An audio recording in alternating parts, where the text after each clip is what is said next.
भाई जो गुरु वचन पे डट गए, कट गए फंद 84 के। गुरु बिन काहू न पाया ज्ञाना, जो थोता बूछड़े मुड किसाना। गुरु बिन वेद पढ़े जो प्राणी, समझे न सारे रहे अज्ञानी।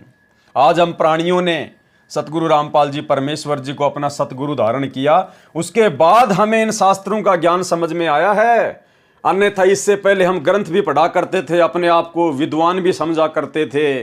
कोई गीता का पाठ करता था, कोई वेदों के श्लोक पढ़ा करता था, लेकिन सार नहीं समझ पा रहे थे। और जैसे ही सतगुरु रामपाल जी परमेश्वर जी की शरण में आए, उनके सत्संग सुने, आज हमें पहली कक्षा के कायदे की तरह वेद, गीता, कुरान, पुराण, बाइबल समझ में आ गए। कबीर नौमन सूत उलझिया, ऋषि रहे झकमार। सतगुरु ऐसा सुलझा दे, उलझे न दूजी बार। आज सतगुरु रामपाल जी परमेश्वर जी ने सभी धर्मों के सभी सदग्रंथों को सुलझा के रख दिया है। इस कलयुग में अब ये उलझने वाले नहीं हैं। कबीर जी का ज्ञान, कबीर सागर, कबीर साखी, कबीर बीजक, कबीर शब्दावली, पांचवा वेद है। इस पांचवें वेद का सरलार्थ आप जी के कर कमलों में है। यानी हम जो पढ़ रहे हैं, जो देख रहे हैं, ये वो पांचवा वेद है, सूक्ष्म वेद। इस कबीर सागर के सरलार्थ को पढ़कर पाठक धन्य हो जाएंगे। यानी हम जो पढ़ रहे हैं, इसको गुरुदेव कह रहे हैं, इसको पढ़कर आप जी धन्य हो जाओगे, धन्य। तथा आध्यात्मिक सत्य ज्ञान से परिचित हो जाएंगे, अपने जीव का कल्याण कराएंगे, परमात्मा कबीर जी की शरण में आएंगे। अब भाई परमात्मा कबीर जी धरती पे होंगे तभी तो उनकी शरण में आएंगे। शरण में आना क्या होता है? साक्षात्कार होना, आमने सामने होना, नाम उपदेश लेना, उसको कहते हैं शरण ग्रहण करना। तो क्या लिखा गया है गुरुदेव भगवान के द्वारा कि परमात्मा कबीर जी की शरण में आएंगे इस ज्ञान को समझकर। तो शरण में आएंगे कैसे? जब परमात्मा धरती पर प्रकट होंगे, साकार रूप में होंगे, साक्षात होंगे, जिन्हें हम अपना गुरु धारण करेंगे, वही हमारा परमात्मा कबीर। तो परमेश्वर कबीर जी कौन हुए? सतगुरु रामपाल जी हुए। परमात्मा कबीर जी की शरण में आएंगे। काल जाल को समझकर, जन्म मरण के चक्कर से सदा के लिए मुक्त होकर सनातन परम धाम सतलोक में स्थायी निवास पाएंगे। इस जीवन में भी प्रभु कबीर जी की कृपा से सुखी जीवन जिएंगे। और देखो भाई और बहनों, आगे परमात्मा ने क्या लिखा है। कोई भाई बहन अपने मन में ये शंका ना पालना कि ये पवनदास मनमुखी रूप से अपने आप को विद्वान समझकर, ज्ञानी समझकर गुरुदेव की किताबों के ऊपर वीडियो बना रहा है। नहीं, परमेश्वर की सत्य प्रेरणा और उनके आदेश के बिना दास एक कदम भी आगे नहीं बढ़ाता है। और यहां गुरुदेव भगवान ने इन चंद लाइनों में, 1.5 लाइन में गुरुदेव भगवान ने हमें आदेशित किया है। और क्या कहा है? मेरे इस प्रयत्न की सफलता इसी में है। कौन सा प्रयत्न? गुरुदेव भगवान ने जो कबीर सागर के सरलार्थ को हमारे हाथों में दे दिया है।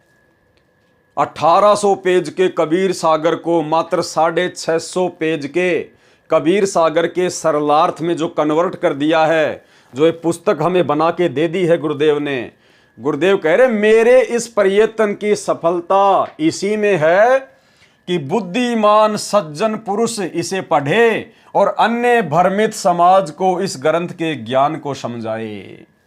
यानी गुरुदेव ने आदेश दे दिया कि अगर किसी भगत की बुद्धि खुल जाए और अगर उसको ये बात समझ में आ जाए, तो मेरे द्वारा अनुवादित किए गए इस कबीर सागर के सरलार्थ को स्वयं भी समझे और अन्य भ्रमित भगत भाई बहनों को भी समझाए, अन्य लोगों को भी समझाए।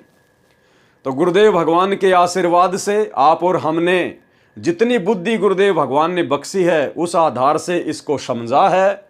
और भाई और बहनों, अब परमेश्वर के आशीर्वाद से जो वीडियो बनाए जा रहे हैं, ये अन्य लाखों भगत भाई बहनों तक जाएंगे।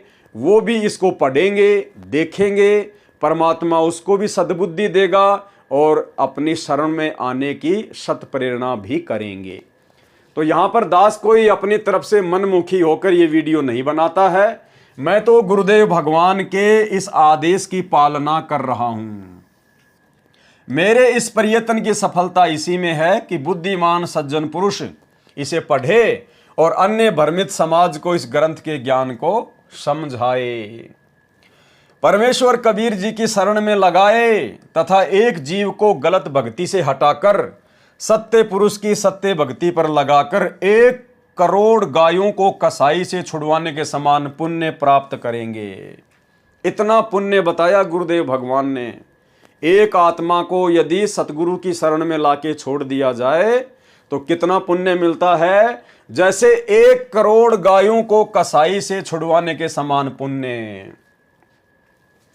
विश्व के मानव का जीवन सफल होगा, सर्व मानव प्रेम तथा निष्कपटता से जीवन जिएगा। जो इस ग्रंथ को पढ़कर अमल यानी इसमें लिखे को मानकर अपनी भक्ति क्रिया बदलकर भक्ति करेगा, उसकी 101 पीढ़ी मोक्ष को प्राप्त करेगी। ये किसका वचन है? सतगुरु रामपाल जी परमेश्वर जी का वचन है। साध वचन पलटे नहीं, चाहे पलट जाए ब्रह्मांड। और सतगुरु बोले सहज सुभाए, सतगुरु का बोला मिथ्या न जाए। अगर हमने गुरुदेव भगवान के कर कमलों से लिखित इस ग्रंथ को पढ़कर जो शिक्षाएं इसमें लिखी हैं, जो ज्ञान इसमें लिखा है, यदि हमने अपने जीवन में उतार लिया, अमल कर लिया, तो हम तो पार होंगे। हमारी 101 पीढ़ियों को परमात्मा मोक्ष का अधिकारी बनाएगा। यह लेखक का विश्वास है। लेखक कौन है? सतगुरु रामपाल जी भगवान। और भगवान का विश्वास तो भाई पक्का होता है, पक्का पत्थर की लकीर, यानी इसमें कोई मेनमेख नहीं है, कोई झूठ नहीं है। जब खुद कबीर भगवान ने कह दिया कि यह लेखक का विश्वास है, लेखक कौन? स्वयं कबीर भगवान सतगुरु रामपाल जी, तो इसमें एक भी शब्द आपको झूठ नहीं मिलेगा। तथा परमेश्वर कबीर जी का आदेश तथा निर्देश है। कौन है कबीर परमेश्वर? सतगुरु रामपाल जी। तो इनका क्या है? आदेश तथा निर्देश है। तथा परमेश्वर कबीर जी का आदेश तथा निर्देश है। आदेश क्या है? इस ग्रंथ को स्वयं पढ़ो और अपने अन्य भ्रमित भाई बहनों को भी पढ़ाओ, उनको समझाओ। वो भ्रमित भाई बहन जगत वाले भी हैं और हमारे खुद के गुरु भाई बहन जो वर्तमान में गुरुदेव भगवान की जेल में रहते सहते सतलोक आश्रमों के पीछे आंख बंद करके चल रहे हैं, उनके मनमाने आचरण का शिकार है। वो भक्ति मार्ग से भटक चुके हैं। वो समझ रहे हैं कि हम 3 समय की आरती कर रहे हैं, संत रामपाल जी को अपना गुरु बना रखा है, हम इन आश्रमों में भी जाते हैं, ज्योति पाठ का पैसा भी देते हैं, आरती भी कर रहे हैं, मंत्र भी कर रहे हैं, लेकिन वास्तव में उन सब की मर्यादा खंडित है। क्योंकि सतलोक आश्रम मैनेजमेंट हरियाणा खुद वर्तमान में काल की गोद में बैठा है और भगत समाज से टोटल कुक्रम गुरुदेव के ज्ञान के विपरीत करवा रहा है। जैसे 2019 में कांग्रेस सरकार का समर्थन करवाया, कांग्रेस को वोट डलवाए। वर्तमान 2024 में बीजेपी सरकार का समर्थन करवाया, बीजेपी को वोट डलवा रहे हैं। नेताओं की रैलियों में भक्तों को बसों में बैठा बैठा के लेके जा रहे हैं। धनाना गांव में बैडमिंटन का 50 लाख रुपए का भक्तों के दान से स्टेडियम बना दिया धनाना गांव वालों के लिए, ताकि धनाना गांव में बनने वाले उनके आश्रम में किसी प्रकार का कोई व्यवधान ना पड़े, गांव वाले खुश रहें। कबड्डी के मैच में 31 हजार रुपए गुरुदेव के बड़े लड़के वीरेंद्र के द्वारा इनाम स्वरूप दिए जा रहे हैं। धनाना आश्रम में 3 एकड़ जमीन में एक बहुत बड़े हॉस्पिटल का काम शुरू कर दिया गया है, जो कि गुरुदेव के ज्ञान और विधान के विपरीत है।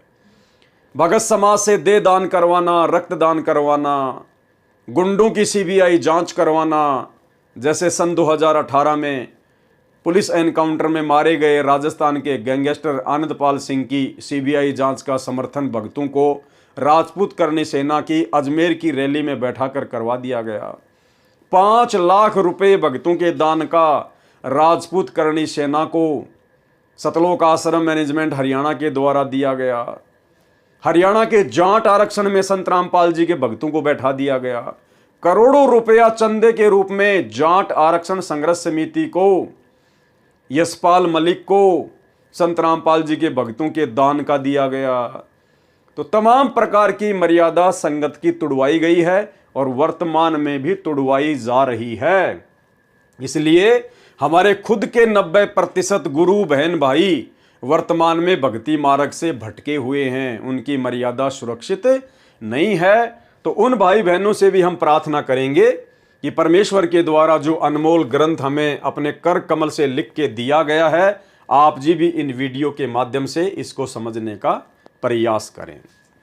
कबीर भक्ति बीज होवे जो हंसा, तारू तास के 71 वंशा। परमात्मा कहते हैं जो भक्ति बीज भगत होता है, भक्ति बीज भगत कौन होता है? जो परमेश्वर के ऊपर दृढ़ होकर समर्पित हो जाता है, अपने गुरुदेव भगवान के ऊपर जो दृढ़ता से समर्पित हो जाता है, अपने आत्म कल्याण के लिए जो लोक लाज को, हर चीज को छोड़ देता है, त्याग देता है, वो होता है भक्ति बीज। कहते हैं यदि आप भक्ति बीज बन जाओगे, इतने दृढ़ बन जाओगे, तो कहते हैं आपकी 101 पीढ़ियां, तारू तास के 71 वंशा, 71 यानी 101 पीढ़ी परमात्मा पार लगाएगा, मोक्ष का अधिकारी बनाएगा। सरलार्थ करता यानी सतगुरु रामपाल जी भगवान का। जो गुरु बचन पे डट गे, कट गे फंद 84 के, कट गे फंद 84 के, कट गे फंद 84 के।